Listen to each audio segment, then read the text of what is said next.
عليكم ورحمة الله وبركاته.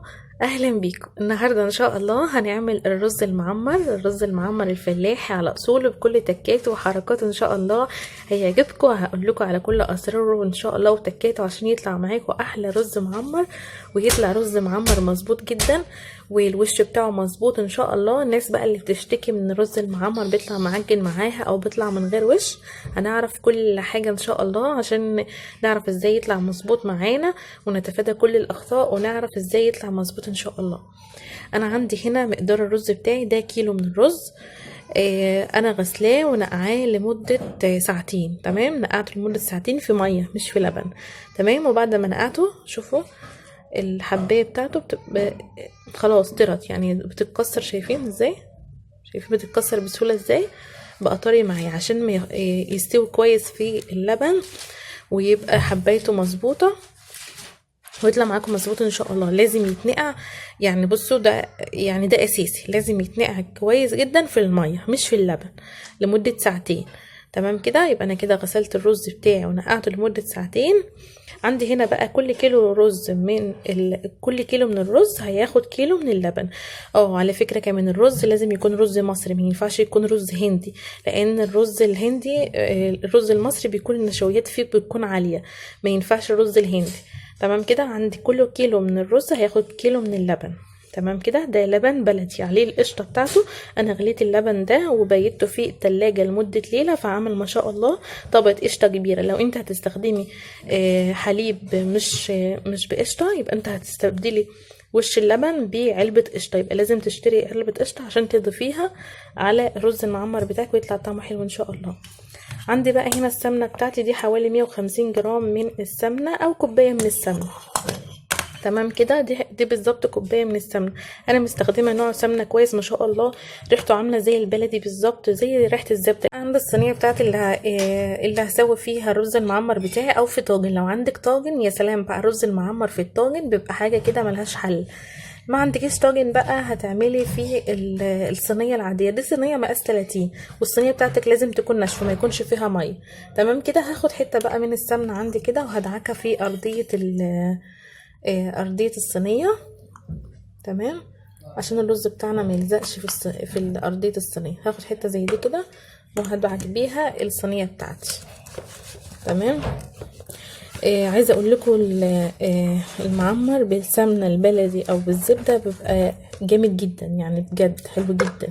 بس انا بصراحه مستخدمه نوع سمنه كويس قوي، بصراحه عجبني، ريحته عامله زي البلدي بالظبط. بس انا مش عارفه نوعها ايه بالظبط، لان ماما هي اللي جايباها، فانا مش عارفه نوعها ايه. هسالها وبقول لكم في الكومنتات ان شاء الله، عشان لو حابين تجيبوا نوع السمنه ده بجد ريحته حلوه جدا، عامله زي البلدي. بقى هنزل بيه الرز بتاعي. تمام، ده انا مصفياه، رز مصفياه بتصفيه في الميه، حتى لو في شويه ميه كده ما تحاولي ما تنزليش الميه فيه. تمام، مش عايزين الميه اللي فيه بقى، خلاص احنا نقعناه كويس.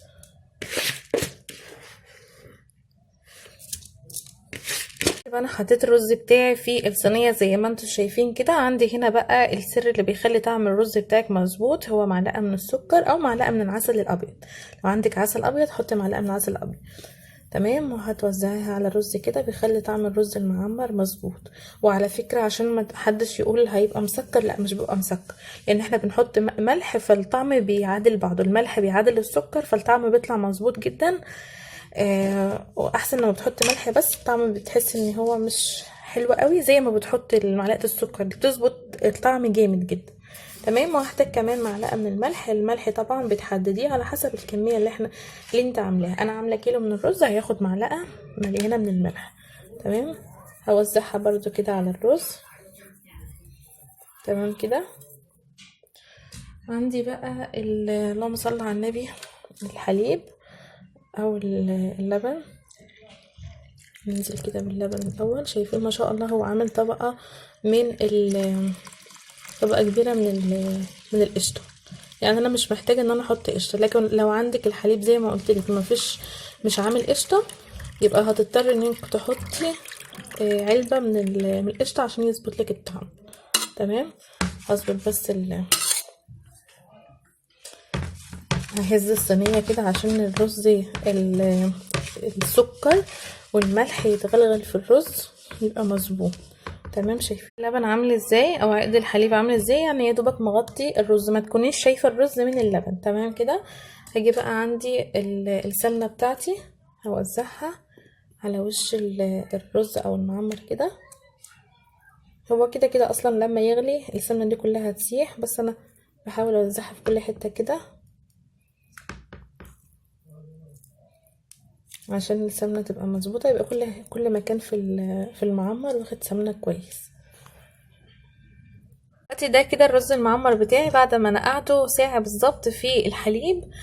فرن شغال دلوقتي من فوق بس من الشواية. هحمر الوش بتاعه، الوش بتاعه يحمر درجة الاحمرار او درجة اللون اللي انت عايزاها. تمام.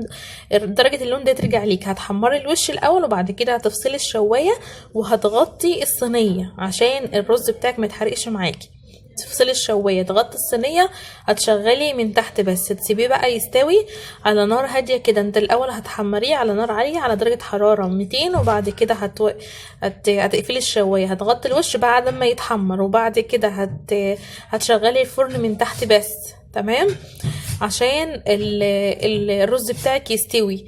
اول ما تحس ان هو غلي خلاص هتهدي الفرن على درجة حرارة تقريبا 180 عشان يستوي على هادي. هو اصلا ما بياخدش سوا، بياخد حوالي نص ساعة في الفرن، لان احنا نقعينه حوالي 3 ساعات، ساعتين في الاول وبعد كده ساعة في الحليب، يبقى كده 3 ساعات.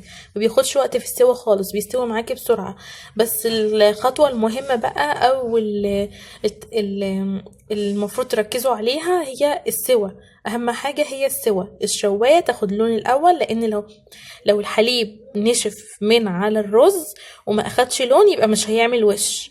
يبقى انت لازم تعملي زي ما انا قلت لك، تعملي الشوايه ده. انا هدخل بقى الصينيه بتاعتي الفرن وبعد كده نشوف شكلها بعد ما استوى بقى شكله عامل ازاي ان شاء الله. كده شكل المعمر بتاعنا بعد ما استوى زي ما انتوا شايفين كده، بعد ما خرجته من الفرن واخد معايا بالظبط في الفرن حوالي ساعه. انا ولعت الفرن من فوق ومن تحت، ما ولعتش الشوايه بس من فوق ومن تحت. حمرت الوش بتاعه زي ما انتوا شايفين كده.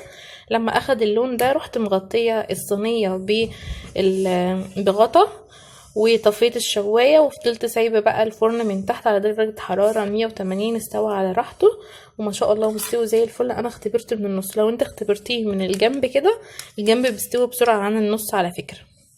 اختبري درجه السوا بتاعته من النص كده عشان تعرفوا اذا كان استوى ولا لا. ما شاء الله مستوي زي الفل. عايزه اوريكم بقى، شوفوا الرز مفلفل ازاي، لا معجن ولا اي حاجه، وفي نفس الوقت طري اهو، مستوي زي الفل اهو. شايفين الحبايه عامله ازاي اهي، طريه يعني، مش محصحصه ولا حبايه واقفه ولا اي حاجه، لا ما شاء الله مستوي وزي الفل. بجد حلو جدا وطعمه، عايزه اقول لكم ريحته قلب البيت. يعني انا كنت عامله ما شاء الله صينيتين، الصينيه الاولانيه عاملاها بنفس الطريقه بالظبط، ما شاء الله طعمها خطير جدا والريحه قلب البيت كله ما شاء الله. هيعجبكم جدا جدا، بس خدوا بالكم من طريقه التسويه عشان يطلع معاكم مظبوط ويعمل الوش. عايزه اقول لكم بس على حاجه مهمه، يعني يفضل انك تزودي كمية القشطة عن كده. يعني مثلا تحط اللبن وكمان القشطة بتاعته، ويا ريت لو تجيبي علبة قشطة وتزودها عليها، او يفضل يعني يكون القشطه انت محوشاها في التلاجة. بس انا ما كانش عندي قشطه محوشاها في التلاجة فانا اكتفيت بالموجود. تمام كده. بس لو انت عندك قشطه محوشاها في التلاجة وحطيتها على وش المعمر كده، صدقوني بيدي طعم وريحه، وكمان طبقه الوش بتبقى كده. انا مجربه قبل كده لما بزود وش كتير او قشطه كتير بيعمل طبقه الوش تكون عاليه كده وحلو، وبيدي درجه لون احلى من كده كمان. بس انا عملته بالموجود زي ما قلت لكم، ما كانش عندي في التلاجة محوش، فيا ريت لو تعملوا كده لو عندكم. تمام كده. بس هو كده ما شاء الله زي الفل اهو. ان شاء الله يعجبكم جدا جدا. ما شاء الله وشه حلو مستوي جدا، مش معجن مش محصحص، مستوي ومظبوط جدا. ان شاء الله جربوه، يا رب يكون الفيديو عجبكم. لو عجبكم ما تنسوش تعملوا لايك وشير واشتراك في القناه، وكمان ما تنسوش تفعلوا الجرس عشان يوصلكم كل جديد ان شاء الله.